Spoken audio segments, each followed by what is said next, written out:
Bismillahirrahmanirrahim. Assalamu alaikum everyone. I hope every one of you is doing well. Well, this is part 2 of lecture number 9 of science video series for the preparation of PST and JEST test. और आज के इस lecture में हम लोग पढ़ने वाले हैं क्लास 6 साइंस का चैप्टर नंबर 9 जिसका नाम है फोर्स एंड मशीन्स। इस वीडियो की आउटलाइन कुछ इस तरह से है।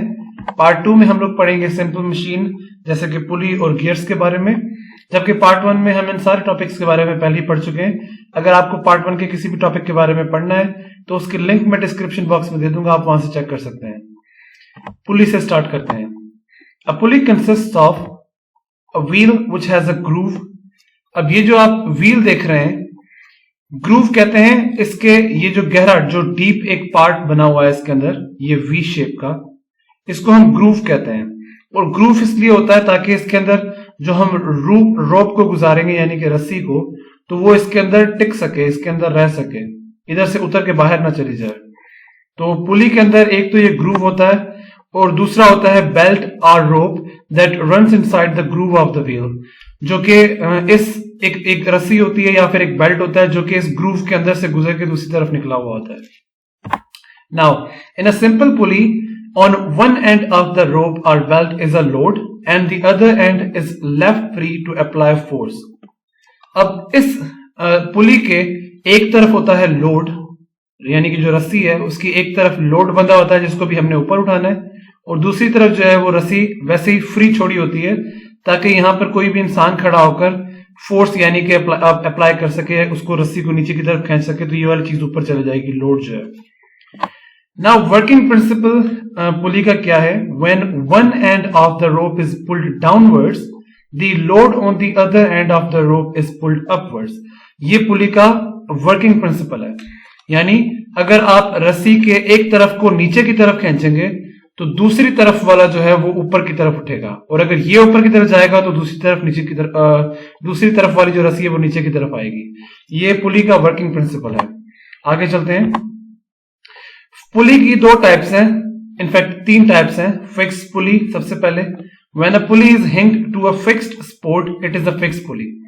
अगर हम पुली को, ये जो पुली है इसको एक फिक्स्ड सपोर्ट के साथ अगर हम इसको बांध दें यानी कि लटका दें वहां पर, और ये जो पुली है ये मूव ना करे, यानी कि रस्सी तो मूव करे लेकिन ये पुली का जो ग्रूव है और जो व्हील है वो मूव ना करे, तो उसको हम कहते हैं फिक्स्ड पुली।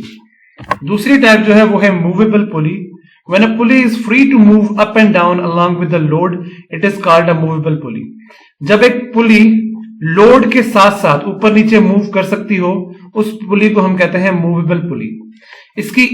इसमें क्या होता है कि रस्सी की एक साइड को हम ऊपर बांध देते हैं, जबकि पुली जो है वो फ्रीली मूव कर सकती है ऊपर नीचे, और दूसरी तरफ ये जो रस्सी जा रही है इसको कोई भी इंसान ऊपर खड़ा होके फोर्स से ऊपर खींच सकता है। तो क्या होगा कि पुली और वो लोड दोनों ऊपर आ जाएगा।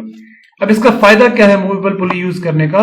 The advantage of movable pulley is that the effort needed to move the load is less than the weight of the load. अब पिछले वाले में क्या था, जहां पे फिक्स पुली थी, अगर एक तरफ 100 न्यूटन का लोड है तो उधर दूसरी तरफ से 100 न्यूटन की फोर्स से ही हमें खींचना पड़ रहा था।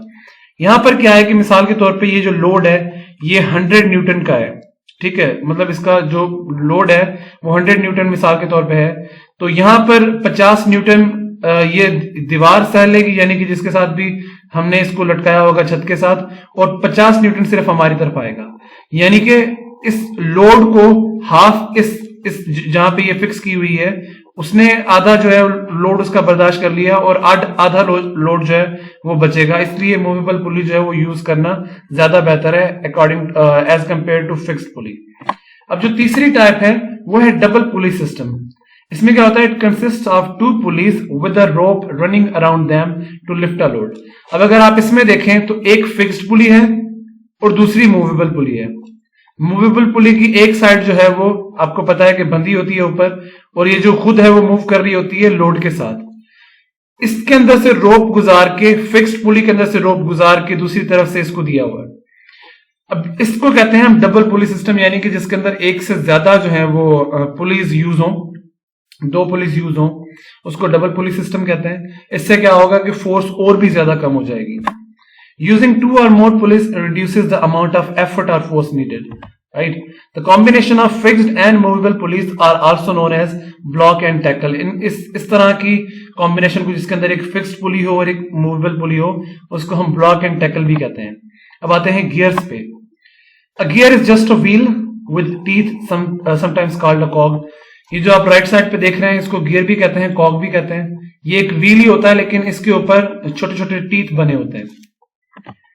To do any work with gear, you need to have at least 2 cogs with their teeth fitting into each other.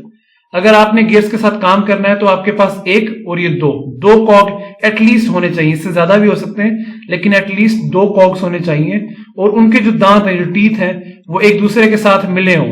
तभी अगर हम इसको एक को घुमाएंगे तो दूसरा घूमेगा. It can change the speed, direction or amount of force needed to do work. इसकी मदद से, गियर्स की मदद से हम डायरेक्शन, स्पीड और अमाउंट ऑफ फोर्स जो है वो जो काम करने के लिए हमें चाहिए होता है हम उसको चेंज कर सकते हैं. अब वो चीजें किस तरह से होंगी वो आगे पढ़ेंगे एक एक करके. Each time you pass power from one gear to another, you can do one of the 3 things. जब भी आप एक गियर से दूसरे गियर में पावर को ट्रांसफर करते हैं तो आप इन नीचे वाली 3 चीजों में से एक चीज कर सकते हैं या 2 भी कर सकते हैं. सबसे पहले इंक्रीज फोर्स. आप अपनी फोर्स को बढ़ा सकते हैं. If the second wheel in a pair of gears has more teeth than the first one, it turns slower than the first one but with more force. अगर पहला व्हील जो आपका है उसके अंदर टीथ कम हो और दूसरे के अंदर टीथ ज्यादा हो, यानी कि ये है ड्राइवर और ये वो है जो ड्राइव होगा, यानी कि ड्रिवन, यानी कि हम फोर्स इसके ऊपर लगा रहे हैं.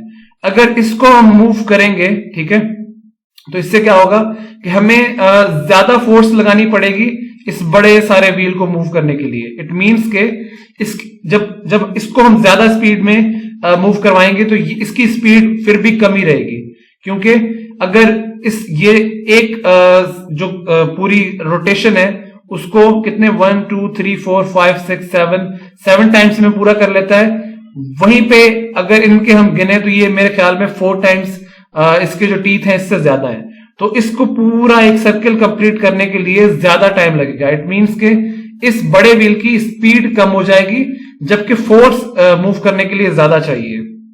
अब आते हैं increase speed. If the second wheel in a pair of gears has less teeth than the first one, it turns faster than the first one but with less force. अब अगर ड्राइवर ये है बड़े वाला व्हील और छोटे वाला जो है वो ड्रिवन है, तो अगर हम इसको थोड़ी सी फोर्स लगा के भी मूव करवाएं तो ये जो छोटा गियर है ये बहुत जल्दी जल्दी मूव करेगा, क्योंकि इसको एक रोटेशन पूरी होने के लिए बहुत थोड़ा सा टाइम चाहिए जबकि इसको एक रोटेशन पूरी होने के लिए बहुत ज्यादा टाइम चाहिए. हम ज्यादा फोर्स लगा के इसको जब मूव कराएंगे, जब तक इसका एक रोटेशन पूरा होगा वहीं पर इसके 4-5 रोटेशन पूरे हो चुके होंगे.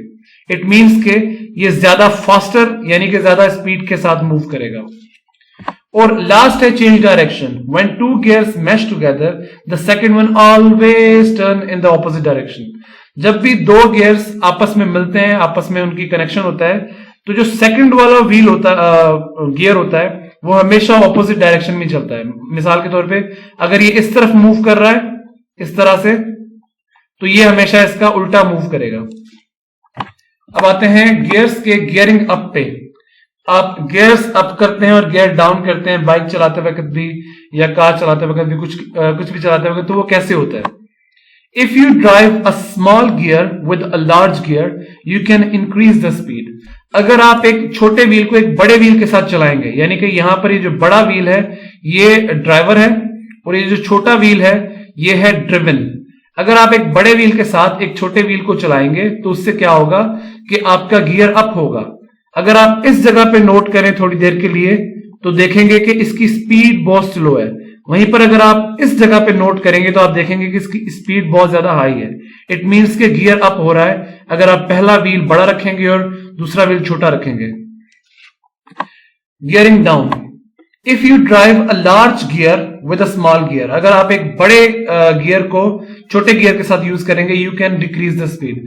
आप स्पीड को डिक्रीज कर सकते हैं. मिसाल के तौर पे अगर आप यहां पे देखें तो इसकी स्पीड ज्यादा है, यानी कि ये ड्राइवर है, ड्राइवर की स्पीड ज्यादा है. वहीं पर अगर आप जो ड्रिवन है अगर उसका साइज बड़ा है और अगर आप इस जगह पर देखें तो इसकी स्पीड बहुत स्लो है. इट मींस के जब हम बड़े व्हील को छोटे व्हील के बड़े गियर को छोटे गियर के साथ यूज करते हैं तो एक्चुअली हम गियर को डाउन कर रहे होते हैं। तो ये थी आज की वीडियो, उम्मीद है आप लोगों को पसंद आई होगी। अगर आपको आज की वीडियो पसंद आई तो इस वीडियो को लाइक करें, अपने दोस्तों के साथ शेयर करें, और अगर इस चैनल पर नए हैं तो इस चैनल को सब्सक्राइब करें and don't forget to press the bell icon. Thank you very much. आपसे मुलाकात होगी इंशाल्लाह अगली वीडियो में। अल्लाह हाफिज।